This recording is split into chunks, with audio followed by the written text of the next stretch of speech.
we wrap up county championships and bring you other happenings in BCPS athletics, next on High School Sports Scene.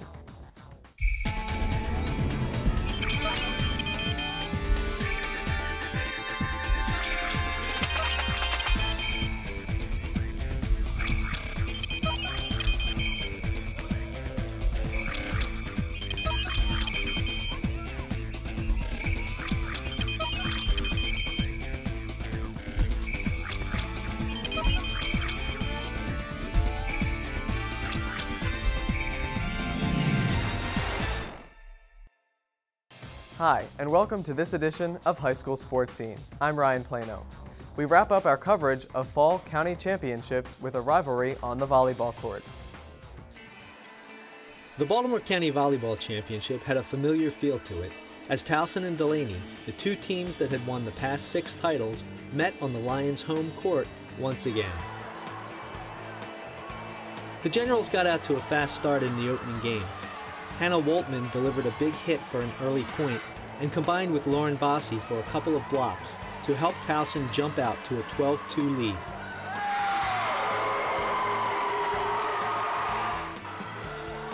Lauren Bossi hits through the Lions' block for a point.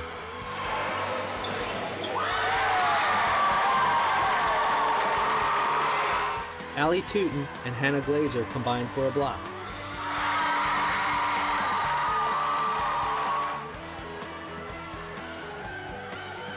And Emily Landsinger has a big hit for a point, as the Generals cruise to a 25-11 win. The Lions, who had played tight in the opening game, settled down a bit in the second, matching the Generals point for point. Junior Jessica Starr fired the Lions up with a big block to start the game. Freshman Milan Amos added an ace. Senior Samantha Hyde had a couple of big blocks. The game went back and forth with 10 ties before Hannah Woltman dropped a soft shot over the Lions' block to seal a 25-23 win for the Generals. Game 3 saw the Generals grab a small early lead that they never would relinquish. Hannah Woltman contributed a block and an ace.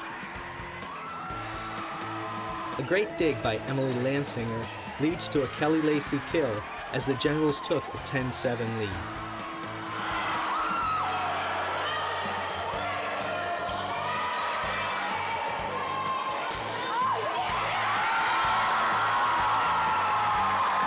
Towson began to get some breathing room as Lauren Bossi hits through the Lions' block to put Towson up 18-13.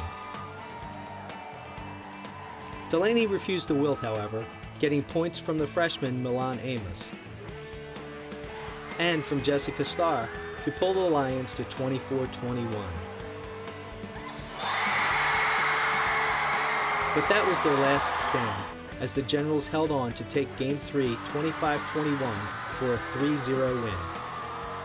The victory earned the Generals their 4th consecutive county championship. The County Allied Sports Program also wrapped up the fall with an annual event that has become the highlight of the season. Student athletes in the BCPS Allied Sports Program celebrated the end of their soccer season at the annual Pumpkin Bowl. This really is our marquee event from the soccer season, so it's a chance for them to play on artificial turf under the lights with cheerleaders, and it's something they really look forward to. The event, held on Hereford's Stadium Field, brought together athletes from 11 schools to compete in a round-robin tournament. Every year we've added teams, and now we're up to 11 teams with first-year programs starting this year at Milford Mill and Franklin. So, we're really excited at the growth this year of those 2 teams being added. The county's Allied Sports Program began in 1994 and was modeled after the Special Olympics Unified Sports Program. The goal is to provide students with disabilities the opportunity to participate in interscholastic athletics. Along the way, athletes learn lessons of teamwork and sportsmanship, build positive self-esteem, develop friendships, and improve fitness.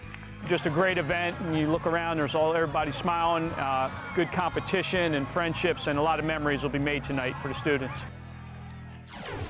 Homecoming games and pep rallies are a staple of fall sports. At one county high school, the celebration was extra special. A homecoming pep rally always generates excitement. But the excitement was doubled for students at Milford Mill Academy, as their recent pep rally was the debut event in the school's new gymnasium. The special thing about this pep rally is the gym. We're getting a new facility that we've been asking for 20 years, and we finally get it, and we're all excited about having something new, something bright, something green. The gym, which seats 1,300, is part of a larger renovation of the school, which is scheduled for completion in December 2012. Students have eagerly watched the construction process. For this gym, I've been waiting since I was a sophomore. They told me it was going to be ready by playoffs of next year. And my whole team that was here last year, and all the seniors, they were very upset when they told me it's going to take another year to get it done. I can't really explain how excited I am because I woke up this morning screaming because it was pep rally. This is really a good time of the year for us because everybody just hyped for homecoming, and it's really a good experience. The hardest thing to do is be keeping the kids out during construction because they want to come in and look at it and see what's going on, see what they're building here. Now they get the opportunity to come in and see, and they're going to be all struck when they see it. The pep rally included a special surprise for longtime Milford Mill Phys Ed Department Chair Deborah Stephan, as she learned the new gym would bear her name. The building is beautiful. It's everything I've wanted for 30 years. And I'm so proud of our students and our staff, and Mr. Gibson has made my dream come true. While championships are great, sometimes victories can be more meaningful, as we'll see in this player profile. Garrett Conn is a Kenwood senior three-sport athlete. When Garrett went for his preseason physical at the start of his junior year, he had no idea that his life was about to take an unexpected turn. The nurse that examined me, she told me to go to my pediatric doctor, which was Dr. Pinto. And he told me to get checked out by a doctor in Johns Hopkins. We saw the pediatrician on a Monday. It was around 2 o'clock. 3 o'clock he had an x-ray or a CAT scan, I don't remember which. And by that evening I got a call from the pediatrician to call him at his home. When you get a call from a pediatrician that says, "Call me at home," you know it's serious. The news was that Garrett had testicular cancer. Testicular cancer is the leading cause of cancer in men between the ages of 15 to 35. So when I got that statistic, I was very worried. The news came as a shock to the Kenwood soccer team.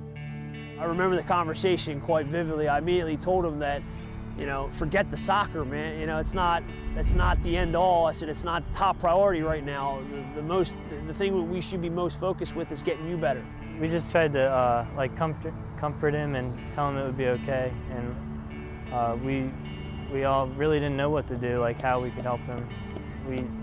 We just tried to tell him that we couldn't wait to have him back, and he needs to get better so that he can run indoor track. Garrett underwent surgery to successfully remove the tumor, but he could not wait to get back onto the playing field. My teammates, my friends, my family, my friends' parents, they helped me. If I needed to talk to someone, they were always there for me. That's what kept me going. Garrett made it back in time to play in regionals. I think that was a big hurdle for him when he came back, because he didn't want to hear that, wait a minute, I'm limited, I'm restricted. But once he got back to playing and he found out that, you know, he really was experiencing soreness, he had to sit out. And that's tough for him because he takes it so serious. Garrett missed most of indoor track season for additional surgery, but was able to play lacrosse in spring. Life has returned to normal for senior year, but Garrett's experience of the past year has had a lasting impact. He values life. He wants to live life to the fullest. He looks at everything a little bit differently now. And he really wants to enjoy life. And right now, this last year for him, he's enjoying everything that he does. He wants to go play a game, he plays a game. If he wants to watch a game, he plays sports. He does everything to the fullest now. Now it's time to meet this month's outstanding female student athlete, Dundalk's Tiffany Stevens.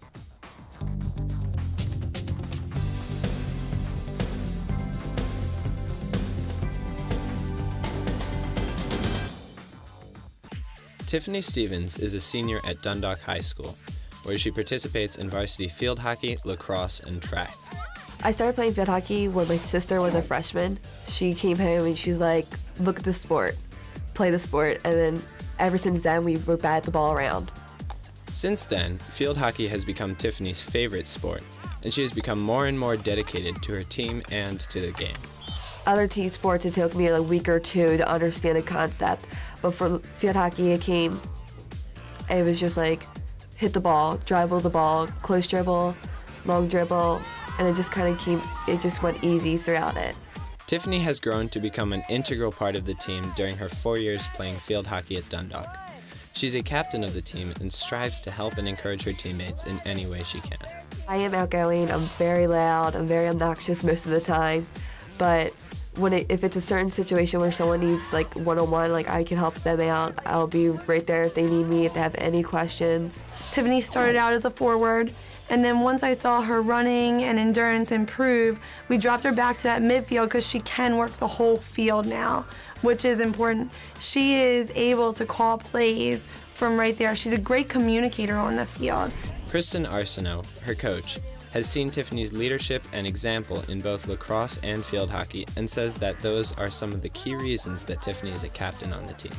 Tiffany's a natural leader. She's been a captain in lacrosse and is a captain this year for field hockey. She's a great role model for all of my student athletes, and that's one of the reasons why I have no problem choosing her in the beginning of a season for captain. It kind of does come natural to me being like a captain because I'm not really one for confrontation. Like, I just rather settle things out and make it easy on both sides of the situation. Another of Tiffany's strengths is her dedication in everything that she does. She's harder on herself than most coaches would be on a student. She wants to be perfect, and that is such a great quality in a student athlete. I know that every time she goes out in the field, I'm getting 100%. Not one to rest on her laurels, Tiffany constantly strives to improve herself both on and off the field. This allows her to maintain a healthy balance between both school and sports.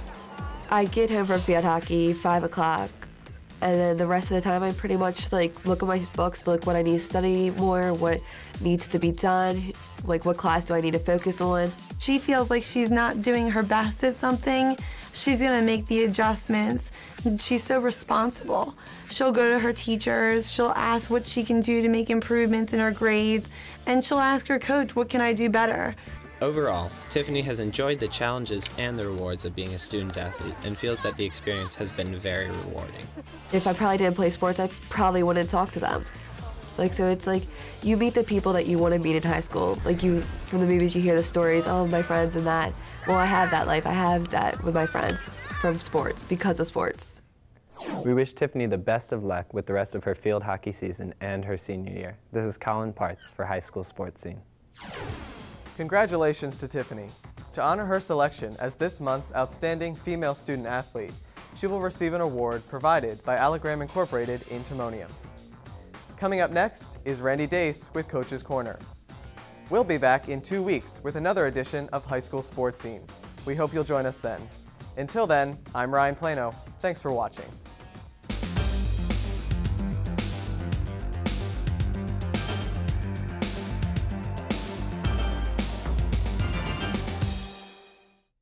Hi, welcome to Coach's Corner. My guests today are Tammy Mundie, the Hereford High School varsity field hockey coach, and her senior goalkeeper, Missy Betsill.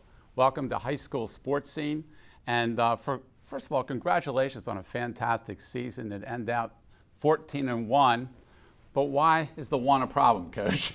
Well, obviously that was the last game, and so that took us out of the state playoffs. Yeah, you were in the region semifinals. Well, it's the regional finals. Regional finals, and unfortunately you got knocked off by North Hereford. Right. And what was the score, Missy? It was 2-1. Tell me a little about that game. Well, we were pretty good. We were doing really well during the game. We mostly had the ball down at their end, but the few times they got it down at our end, they snuck it in. It was hard to lose, but... Let me ask you, I'll ask Coach this. Is field hockey sort of like soccer, goofy? anything can happen sometimes. You do get those fluky shots. Uh-huh. I've been on both ends of that spectrum, where you've won some games you probably shouldn't have won from the fluky goal, and then obviously on the other end as well. Now, Missy, you're the goalkeeper for Hereford, huh? Yes. I've never ever got to speak to somebody who plays goal. I just watch the girls when I walk by. How long does it take you to suit up for a match?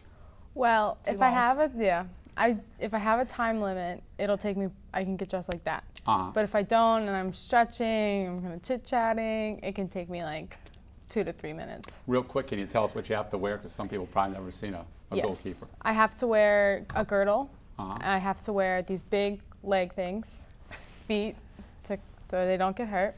I have to wear a chest protector, a helmet, a neck guard, and gloves, and then I have a stick. And some goalies wear arm pads, but I don't.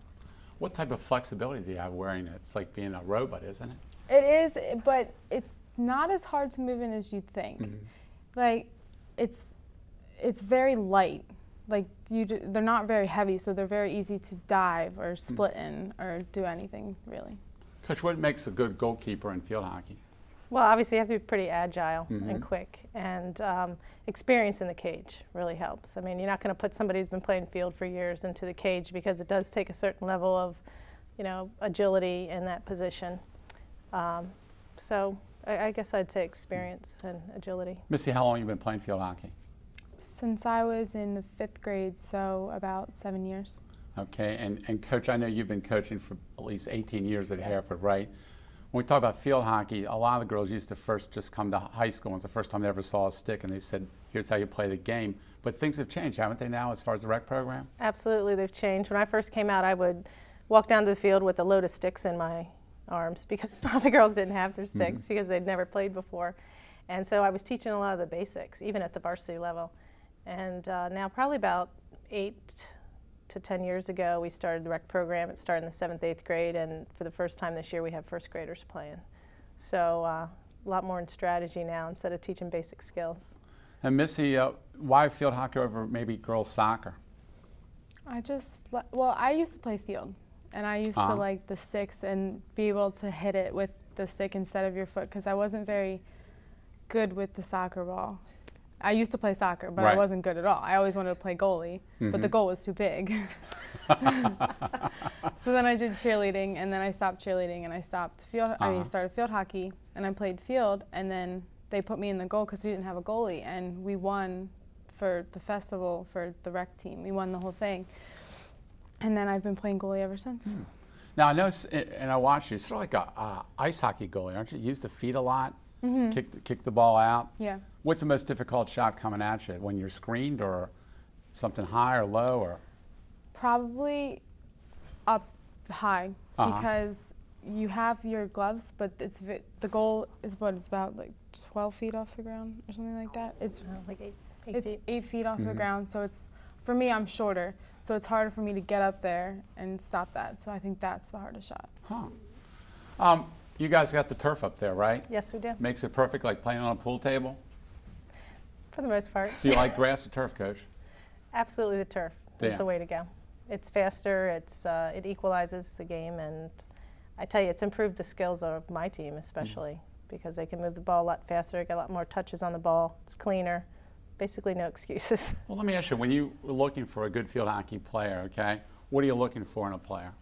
Well, definitely speed, and just I guess basically how well they can maneuver the ball with their stick too, and all that again comes with experience. But you have to be able to quickly, move the ball with your stick, and so you have to have good skills there. But nowadays, with the athleticism of the girls and a lot of the fields moving up to turf or even Bermuda grass, the game is a lot faster, and so you're looking for girls that are really fast.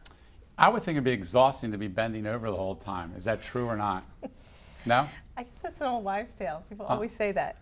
See, not the first time I've heard that. I'm wise, right? But I think that you just get used to that, but you're not really bending over per se. I mean, you're kind of moving into the ball. Sometimes you're bending over, maybe your knees are bent, you're getting your center of gravity a little bit lower, but you're not so much bending over. Now you play 2 halves, right? Yes. And what are the times for each? 30 minutes. 30 minutes. But here's what I like about field hockey, is when you go into OT, can you explain to Coach what happens in OT or overtime or whatever you call it, sudden victory? Right, well, we do a 10-minute Southern victory, and it's a reduced player. So we go from 11 players down to 7 players. So that's 6 field players and goalkeeper. So that's to increase the opportunity to score, obviously, and in a lot of cases it does. So it's Southern victory, and at the end of 10 minutes, if it's still tied, then we'll go into a second Southern victory. Same conditions, and you can play the same girls, and you can substitute throughout both. And if it's still tied, then we go into what's called a penalty strokes. All right, geez. Have you been involved in penalty strokes before, Missy? Yes, I have. What's the mindset for you as a keeper? Just to watch the ball, watch how they position their shoulders, because they're normally aiming their shoulders where they want to go, even if they're looking in a different corner. Interesting. Well, let's talk a little about your program. Coach, you've had a great reputation. You guys have won, just won county championship. You beat Delaney, so 4 years in a row? Yeah, I don't know if we beat Delaney 4 years in a row. But you beat them this year, right? And this was a unique year because I heard you started the game and there was a little lightning and thunder or something like that, and then you had to delay the game. How long did it take to play the rest of the match? Well, we actually didn't start the county championship. It's a regular season game that we had against them. We'd already played them once, and then for some reason we drew them again to play them twice, and it happened to be at the end of the season. Wow. At this point, it was considered the non-league game, so we'd already known that we were going to play each other the following week in the counties. So that last regular season game did get actually canceled because of the tornado warning after 20 minutes of 0-0 play. Right. And we were seeing each other the following week in the county championship anyway, so it just didn't work out with the schedules to replay that game, so we pretty much settled it on the county championship. And what was the final score of that one? That one was 2-0. 2-0. Okay. 2-0. 2-0. Yeah, so that's been fantastic. I know you've had some state titles and regional titles.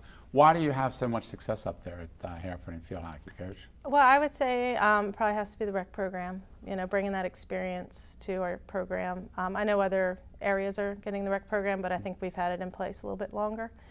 And the girls over the years just perpetuate a great enthusiasm for field hockey, so it's kind of been a reputation that's been nurturing itself over the years.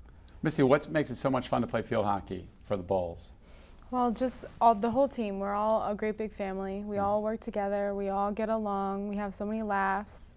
And I think the best part about playing Hereford hockey is having Mundie as a coach. Very good. I didn't pay her to say that. She really didn't. I love Mundie. Now I'm going to ask you a tough question because I know that this year your goal was to go for the state championship, and you got knocked off in the regional finals. What was your feeling when you lost that last game, Missy? You know, that's a tough one, but disappointment because I know we could have gone all the way, but I was also happy with what we did. I was proud of my teammates. I was proud of everything we accomplished. So of course I was disappointed, but it didn't affect me as badly as it could have. Right. Because, you know, they're life memories, and I know you'll look back, but I think you've hit the key point is you got to work with the team, fellow players. The fellowship is great, and despite what happens. Coach, what's it look like for next year? Great. Just reload again, huh? I am. I think we will reload. I mean, obviously, it's always a little disappointing to lose those girls that are seniors that you've come close to, and they are very much a big part of the leadership on the team. But inevitably, the next group coming up steps up, and so I think we'll be great. I've seen the rec council girls, and they look good. So you'll reload again, I guess. Yeah. Well, listen, Coach, congratulations on a great season and building a great program at Hereford. And Missy, congratulations on a great 4 years at Hereford, and I wish you luck in the future. Thank you. For High School Sports Scene, I'm Randy Dase. Thanks for watching. See you next time.